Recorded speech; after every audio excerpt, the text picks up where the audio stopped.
Olá, eu sou o jornalista Nelson Franco Jobim, professor universitário aposentado e consultor de relações internacionais.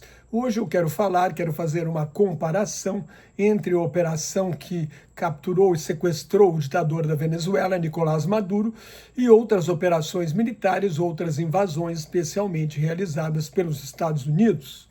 A comparação mais evidente é com a Operação Lança de Netuno, que matou Osama Bin Laden, o líder da rede terrorista Al-Qaeda, responsável pelos atentados de 11 de setembro de 2001 nos Estados Unidos.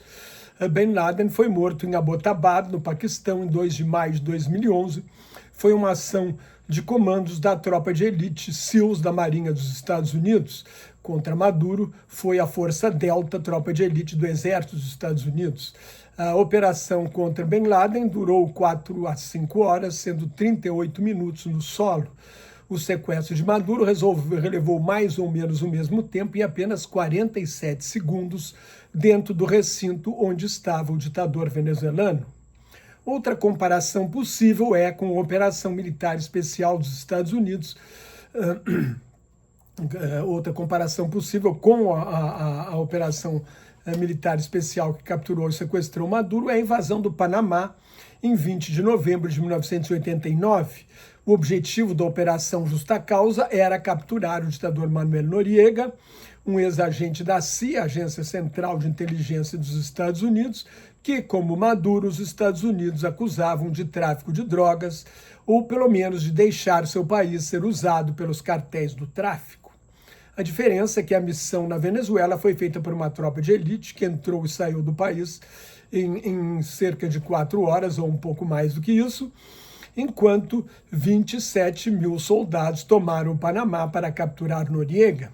Destes, 13 mil já estavam na zona do canal, um enclave norte-americano, ao redor do canal do Panamá, que os Estados Unidos entregaram junto com o canal ao Panamá no final de 1999. 23 soldados norte-americanos e 516 panamenhos, 314 militares e 202 civis morreram na invasão do Panamá. Há estimativas de um número maior de mortes do lado panamenho. O general Noriega se refugiou na Nunciatura Apostólica, a Embaixada do Vaticano, na cidade do Panamá, bombardeada com rock heavy metal 24 horas por dia até a rendição de Noriega em 3 de janeiro de 1990. A operação militar no Panamá acaba em 31 de janeiro. Antes disso, em 25 de outubro de 1983, o presidente Ronald Reagan ordenou a invasão de Granada para depor um grupo comunista ninhadura que derrubara e matara o primeiro-ministro Maurice Bishop, líder da Revolução Socialista em Granada. A invasão de Granada durou 9 dias, 19 soldados dos Estados Unidos, 45 soldados de Granada e 24 civis morreram. Outra comparação possível é com a fracassada e abortada missão para tentar resgatar os reféns sequestrados por extremistas muçulmanos na Embaixada dos Estados Unidos no Irã em 4 de novembro de 1979, 9 meses depois da vitória da Revolução Islâmica. A Operação Garra de Águia tentou resgatar os reféns em 24 de abril de 1980. Só 5 dos 8 helicópteros enviados chegaram à base de apoio no meio do deserto, em condições técnicas. Um teve problemas hidráulicos, outro foi danificado por uma tempestade de areia fina. A Águia ficou sem garras. Durante o planejamento, ficara decidido que a missão seria abortada se pelo menos menos de 6 helicópteros estivessem em condições, embora fossem necessários apenas 4. Numa decisão discutida até hoje, os comandantes pediram autorização para abandonar a missão. Jimmy Carter concordou. Quando a força estava se retirando, um helicóptero bateu num avião de transporte com soldados e combustível que explodiu em chamas e matou 8 soldados. Foi um fracasso total. A ocupação da Embaixada dos Estados Unidos em Teherã durou 444 dias, só acabou com a posse de Ronald Reagan em 20 de janeiro de 1981. Só aí foram soltos os últimos 52 reféns. Até hoje, os dois países não reataram relações diplomáticas. No ano passado, os Estados Unidos entraram na Guerra dos 12 Dias entre Israel e Irã e bombardearam instalações nucleares iranianas. Trump diz que destruiu tudo, que acabou com o programa nuclear iraniano, sem dúvida foi fortemente abalado, mas não acabou, especialmente a tecnologia, o know-how, saber como fazer a bomba. Os iranianos estariam muito perto disso. Agora, o presidente Donald Trump ameaçou atacar de novo por causa da violenta repressão aos protestos contra a ditadura teocrática do Irã, em que cerca de 2.000 iranianos foram mortos, de acordo com as últimas informações, pelo menos 1.850 manifestantes e cerca de 150 policiais e agentes do regime. Trump havia acenado com a possibilidade de diálogo com a ditadura dos ayatolás e da Guarda Revolucionária, suspendeu os contatos e prometeu ajuda aos manifestantes. Esta ajuda provavelmente seriam bombardeios militares, bombardeios aéreos a alvos do aparelho repressivo da ditadura teocrática iraniana. Durante a Guerra Civil na Síria, só para lembrar um exemplo de uma ameaça que não foi cumprida, o presidente Barack Obama ameaçou bombardear a ditadura de Bashar Assad se Assad usasse armas químicas. Em 21 de agosto de 2013, um ataque químico matou 1.429 pessoas na cidade de Ghouta. Obama não fez nada, não cumpriu a promessa. Assad atravessou a linha vermelha traçada por Obama e nada aconteceu. O resultado foi que a Rússia entrou na guerra civil ao lado do ditador Bashar Assad, na guerra civil da Síria, em 30 de setembro de 2015. Um colega jornalista comparou o ataque a Maduro com a invasão da Polônia pela Alemanha nazista, marco do início da Segunda Guerra Mundial, em 1º de setembro de 1939. O ditador Adolf Hitler alegou que os alemães estavam sendo discriminados e perseguidos na Polônia.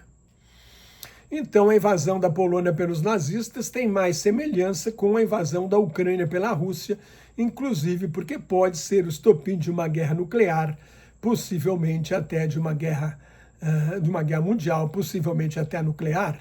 Em 2 discursos para justificar a guerra, em 22 e 24 de fevereiro de 2022, o ditador Vladimir Putin alegou que os russos estavam sendo discriminados e perseguidos na Ucrânia por um regime supostamente nazista.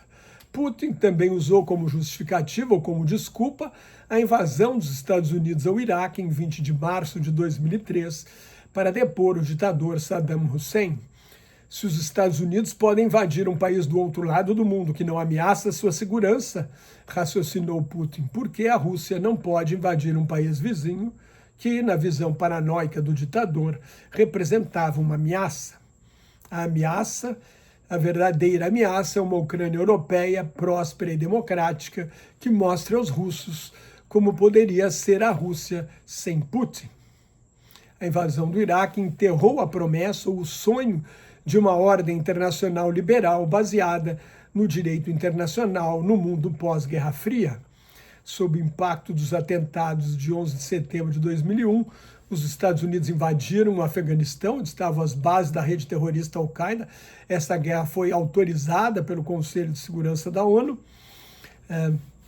A rede Al-Qaeda foi responsável pelos atentados. Os Estados Unidos derrubaram rapidamente, em 3 semanas, o regime dos Talibã, que protegia a Al-Qaeda. Mas, quando Osama Bin Laden e parte da liderança da Al-Qaeda escaparam da Batalha de Tora Bora e fugiram para o Paquistão em dezembro de 2001, o Afeganistão perdeu a importância. Acabou se tornando a mais longa guerra da história dos Estados Unidos, quase 20 anos, que terminou com a queda imediata do governo fantoche e a volta dos Talibã ao poder, quando os Estados Unidos se retiraram em agosto de 2021. Os neoconservadores intervencionistas do governo George W. Bush, a começar pelo vice-presidente Dick Cheney, decidiram, na época, depois da fuga de Bin Laden para o Paquistão, invadir o Iraque, que não tinha qualquer relação com os atentados de 11 de setembro. Como a Venezuela, o Iraque é um país rico em petróleo, aliás, o Irã também é. Para acabar com o regime de Saddam, os Estados Unidos dissolveram as forças armadas, as forças de segurança e o funcionalismo público, destruíram o Estado iraquiano, deixando o país num estado de caos e anarquia, já que os soldados americanos não tinham a menor condição de exercer o papel de polícia num país em que não conheciam a língua nem a cultura. Ao jogar milhões de pessoas na clandestinidade, muitos levando suas armas, porque a ditadura de Saddam Hussein não resistiu à invasão americana, recuou e tentou se preservar para um possível contra-ataque. Então, agora,